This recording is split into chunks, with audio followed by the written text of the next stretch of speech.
सर्वप्रथम मैं भिलाई चिरौदा क्षेत्र के नागरिकों को गणेश चतुर्थी की बहुत बहुत शुभकामनाएं और बधाई देता हूं। और माननीय कैबिनेट मंत्री गुरु रुद्र कुमार जो हमारे क्षेत्र के विधायक भी हैं, उनका तहे दिल से आभार व्यक्त करता हूं कि उन्होंने आज 2-1 दिन पहले मुझे अपना प्रतिनिधि नियुक्त किया है, ताकि क्षेत्र की जनता को मंत्री जी से मिलने में, विधायक से मिलने में अगर कोई तकलीफ होगी तो उनके सहयोग की सहायता के लिए मैं यहाँ पर उपलब्ध रहूँगा। आदरणीय विजय जी, आप भिलाई चिरौदा निगम के प्रथम सभापति रहे हैं और मंत्री प्रतिनिधि रहे हैं। वर्तमान में माननीय गुरु रुद्र कुमार जी के विधायक प्रतिनिधि भी हैं और आपके ही कार्यकाल में भिलाई 3 का जो गौरवशाली गौरव पथ है, जो 17 करोड़ की योजना की लागत से बन रहा है, शुरुआत हुई थी। क्या आपको नहीं लग रहा है कि इस काम में बहुत विलम्ब हो रहा है और जनता को इस बारिश में भारी परेशानी का सामना करना पड़ रहा है? निश्चित रूप से तकलीफदेह है। बहुत महत्वपूर्ण, अति महत्वाकांक्षी योजना यहाँ की गौरव पथ, जिस पर भिलाई 3 नगर से कई ग्राम जुड़े हैं, वहाँ की जनता का आवागमन इस मार्ग में होता था।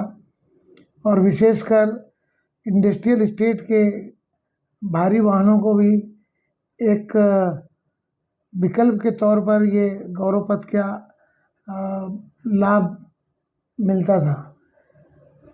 इन्हीं सब बातों को देखते हुए कि जब गौरव पथ कम वजन की वाहनों के लिए पूर्व में बनाया गया था और बार बार डैमेज होने के कारण, जब भारी वाहनें चलती थी तो डैमेज होता था, और डैमेज होने के कारण हम सब ने उस वक्त विचार किया निगम में बैठकर कि क्यों न ये नगर निगम से जो गुजरने वाला गौरव पथ है, ये मजबूत और एक विकल्प के तौर पर लोगों की सेवा के लिए हम उपलब्ध करा सकें। और इसी बात को ध्यान में रखते हुए इसकी शुरुआत की गई। पर्याप्त धनराशि शासन की ओर से इसके लिए घोषित हुई, और चूँकि हमारा जो कार्यकाल था वो 2 भाग में विभक्त था। प्रारंभिक काल भारतीय जनता पार्टी के उस वक्त शासन थी यहाँ पर, और जब कुछ 4 साल पहले यहाँ हमारे कांग्रेस की गवर्नमेंट बनी, 1 साल पूर्व मेरा कार्यकाल समाप्त हो गया था, और कोरोना के कारण बहुत सारे, जैसे पूरे क्षेत्र में काम प्रभावित हुए, ऐसे ही ये काम भी प्रभावित हुआ है निश्चित रूप से।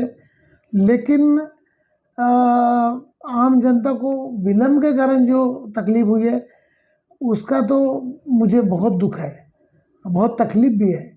ये काम अच्छे से पूरा हो सकता था, किंतु मुझे ऐसा महसूस होता है कि जिम्मेदार अधिकारियों की जिम्मेदारी वहन न करने के कारण भी एक कारण बना यहाँ विलम्ब का। अगर वो चाहते और बहुत लोगों की तकलीफों को समझते तो जल्दी ये काम पूरा हो सकता था। जी सर, मैं एक और महत्वपूर्ण प्रश्न आपसे कर रहा हूँ कि आप ये, जब आप कुछ भी पद पे नहीं थे, कांग्रेस के एक सिपाही थे, तब से आप जो है सो भिलाई 3 का स्टेडियम उसे पूरा करने का आपका ख्वाब था। स्कूल का तो निर्णय आपने किया कि मतलब जनता स्कूल जो है बीच में बहुत ही लोकप्रिय रहा, वहाँ से भूपेंद्र देवांगन नामक एक छात्र जो है पूरे प्रदेश में अव्वल आया था। लेकिन क्या कारण है कि 20 वर्षों में हर साल बजट पास होता है स्टेडियम निर्माण के लिए, स्टेडियम के लिए कुंद्रा को हटाया गया, विस्थापित किया गया, लेकिन दुकानें तन गई, दुकानें बिक गई और दुकानें पुरानी भी हो गई हैं, लेकिन स्टेडियम का कार्य पूरा नहीं हुआ जब हर साल बजट आती है। देखिए, स्टेडियम की परिकल्पना हम लोगों ने उस वक्त की थी जब हम लोग स्वयं एक खिलाड़ी रहे, और आसपास के क्षेत्रों में कोई बहुत बढ़िया व्यवस्थित खेल का मैदान नहीं होने के कारण इस मैदान को विकसित करने का एक विचार मन में आया था, और साडा के कार्यकाल में हमने इस मांग को बहुत तेजी से उठाया भी था। इसके लिए कई बार चक्का जाम किया गया, हम लोग जेल भी गए, और पिछले 15 सालों में भारतीय जनता पार्टी ने आम जनता के विकास के लिए मुझे नहीं लगता कि बहुत ज़्यादा काम उन्होंने किया, और इसी तारतम्य में ये काम भी रुका। आम जनता को ये जो मिलना था सौभाग्य भिलाई 3 क्षेत्र की जनता को, चरौदा क्षेत्र की जनता को, वो नहीं मिल पाया। लेकिन जैसे ही कांग्रेस का शासन आया, हमने इस बात को अपने आदरणीय मुख्यमंत्री जो हमारे अपने क्षेत्र के हैं, उन्होंने भी यहाँ आंदोलन किया था हमारे साथ में स्टेडियम के लिए, तो उनके संज्ञान में लाया, और तत्काल उसके लिए राशि की भी घोषणा की गई। एक बाधा जरूर थी उस समय कि एक गरीब झुग्गी झोपड़ी का यहाँ पर निवासरत थे काफ़ी लोग, काफ़ी परिवार, और कांग्रेस के समय हमेशा से नीति रही है कि किसी भी गरीब परिवार को तकलीफ न पहुंचे। इसी उद्देश्य से हमने उनकी सहमति तक के इंतजार किया। माननीय गुरु रुद्र कुमार जी के विशेष प्रयास से ये संभव हो पाया। आज घोषणा हुई है, शायद बहुत ज़्यादा लंबा समय तो नहीं हुआ, 1 वर्ष का समय हुआ है। इसी बीच में इनको हमने रहने का घर उपलब्ध कराया। जो उस वार्ड के, उस मोहल्ले के वासी थे, तोड़ने से पहले उन्हें हमने उनका आशियाना व्यवस्थित किया, तब उनको वहाँ से वहाँ हमने ट्रांसफ़र किया। अभी भी योजना चल रही है, उसकी रूपरेखा तैयार हो रही है। वहाँ एक हमारा सतनामी समाज का जैतखम भी है, मंदिर भी है घासीदास बाबा जी का। तो अभी जब पिछले दिनों आपके तहसील के उद्घाटन के समय माननीय मुख्यमंत्री जी यहाँ आए थे, उस वक्त उन्होंने घोषणा की थी कि जैतखम के लिए, जिस तरह का जैतखम गिरोधपुरी में है, उसी के आसपास का जैतखम यहाँ बनाया जाएगा, और उसके लिए करीब करीब 1.5 करोड़ रुपए की राशि की उन्होंने घोषणा भी की थी, और वो बहुत जल्द राशि आ जाएगी, और उसी के हिसाब से फिर वहाँ की एक कार्य योजना बनेगी। तो अधूरा स्टेडियम है वो भी पूरा होगा। वहाँ से जो अन्य सुविधाएं हैं स्टेडियम के माध्यम से, सामने जैसे हमारा विचार था कि चौपाटी का निर्माण हो, और साइड से एक अच्छी चौड़ी रोड हो, पार्किंग हो, और पेवेलियंस आदि जैसे एक होता है व्यवस्थित प्लेग्राउंड में, स्टेडियम में, उस सारी सुविधाओं को ध्यान में रखते हुए हम इस पे आगे बढ़ रहे हैं। निश्चित रूप से आर्किटेक्ट अपना काम कर रहे हैं, और बहुत जल्दी इस काम को मूर्त रूप दिया जाएगा। और विलम्ब जरूर हुआ है, लेकिन उस 15 साल के विलम्ब से ये 1.5 साल का विलम्ब सहने की ताकत हमारे क्षेत्र के युवाओं की, हमारे क्षेत्र की जनता की है।